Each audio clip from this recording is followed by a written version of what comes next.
राजा रानी के साथ विश्वासघात की कहानी। पौराणिक कथाओं के अनुसार किसी राज्य में एक राजा और रानी रहते थे। राजा बहुत ही महत्वाकांक्षी था और अपनी प्रजा से बहुत प्यार करता था। उनके राज्य में चारों ओर खुशहाली थी, लेकिन फिर भी राजा और रानी हमेशा दुखी रहते थे। उनके पास धन दौलत, भगवान का दिया हुआ सब कुछ था, लेकिन उनके कोई संतान नहीं थी। संतान पाने के लिए राजा और रानी भगवान की पूजा अर्चना करते, जप तप करते, लेकिन फिर भी कोई फायदा नहीं हुआ। एक दिन कुल गुरु के कहने पर राजा ने बहुत बड़ा यज्ञ कराने का फैसला किया। यज्ञ और भगवान के प्रताप से राजा को एक बहुत ही सुंदर लड़की की प्राप्ति हुई। राजा और रानी के साथ पूरी प्रजा खुशी से झूमने लगी। राज्य में चारों तरफ खुशी का माहौल छा गया। राजा ने सारे नगरवासियों को इस खुशी में भोज के कार्यक्रम पर आमंत्रित किया। 36 प्रकार के व्यंजन बनाए गए और सभी को प्रेम पूर्वक भोजन खिलाया गया। धीरे धीरे समय बीतने लगा और राजकुमारी बड़ी होने लगी।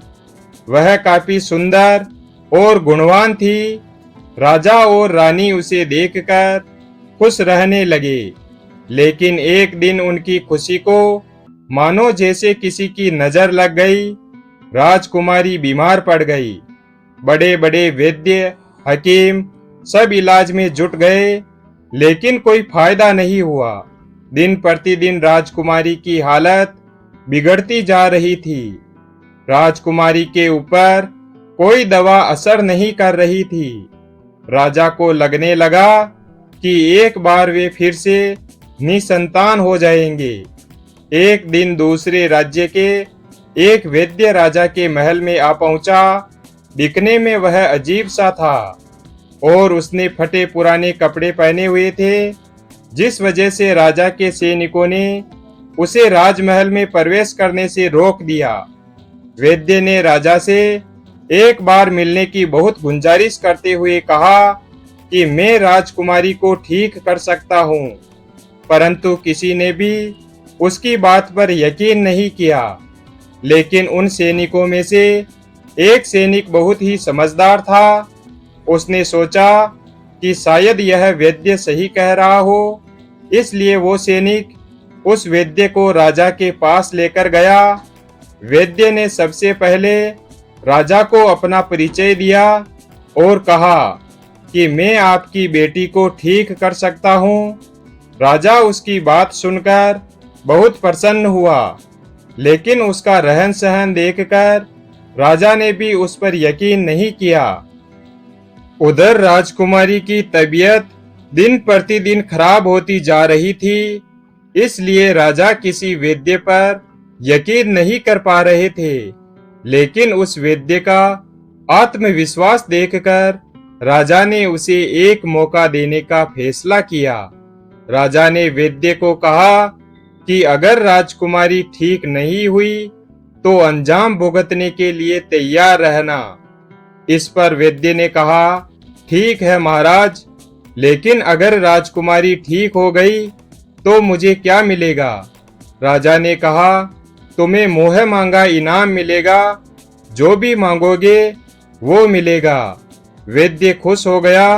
राजा स्वयं उस वैद्य को लेकर राजकुमारी के पास गया।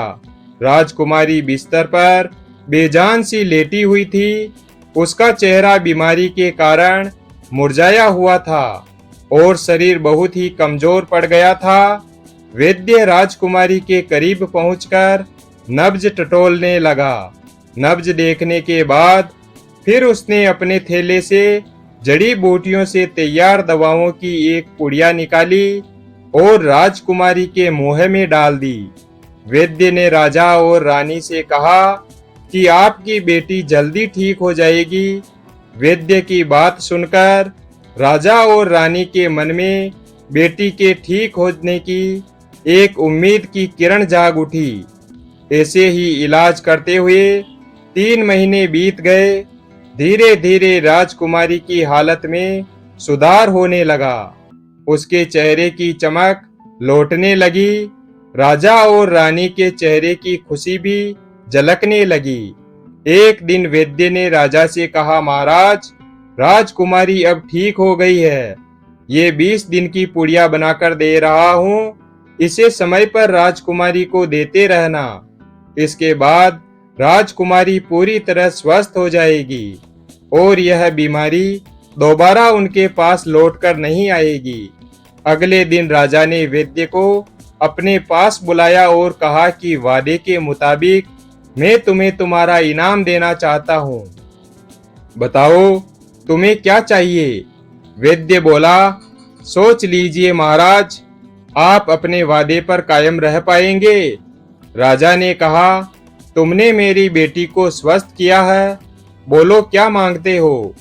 वैद्य ने मुस्कुराते हुए कहा, महाराज, आपका आधा राज्य और आपकी बेटी का हाथ चाहिए। इतना सुनते ही राजा के क्रोध की सीमा का पार न रहा।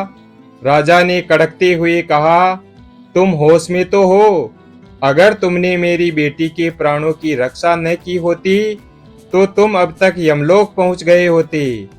राजा ने सैनिकों को आदेश दिया कि इसे राज्य से बाहर निकाल दिया जाए। वैद्य कुटिलता से मुस्कुराते हुए वहां से चला गया। इस घटना को कुछ दिन ही बीते थे कि एक दिन फिर राजकुमारी की तबीयत खराब हो गई। उसका शरीर नीला पड़ गया। राजा ने राजवैद्य को बुलाया। राजवैद्य ने बताया कि राजकुमारी को जहर दिया गया है।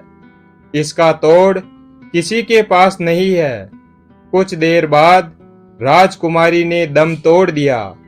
राजा के मंत्रीगण और राजा रानी शोक में डूब गए। राजा ने छानबीन करवाई कि जहर कहां से आया, तो छानबीन में पता चला कि वैद्य ने राजकुमारी को 20 दिन खाने के लिए जो पुड़िया दी थी, उनमें से ही एक पुड़िया में जहर था। वैद्य को पहले ही शक था कि राजा उसकी बात नहीं मानेगा, इसलिए उसने एक पुड़िया में जहर मिला रखा था। वैद्य ने सोचा कि अगर राजा शादी के लिए मान जाएगा तो वह जहर वाली पुड़िया हटा देगा, लेकिन अगर नहीं माना तो इसकी सजा राजकुमारी को भुगतनी ही पड़ेगी। वैद्य की चाल कामयाब हो गई। वो वैद्य नहीं था, अंदर से शैतान था। वीडियो अगर पसंद आया हो तो वीडियो को लाइक और चैनल को सब्सक्राइब करें और अपने दोस्तों के साथ शेयर करें। धन्यवाद। और कमेंट करके बताएं कहानी आपको कैसी लगी।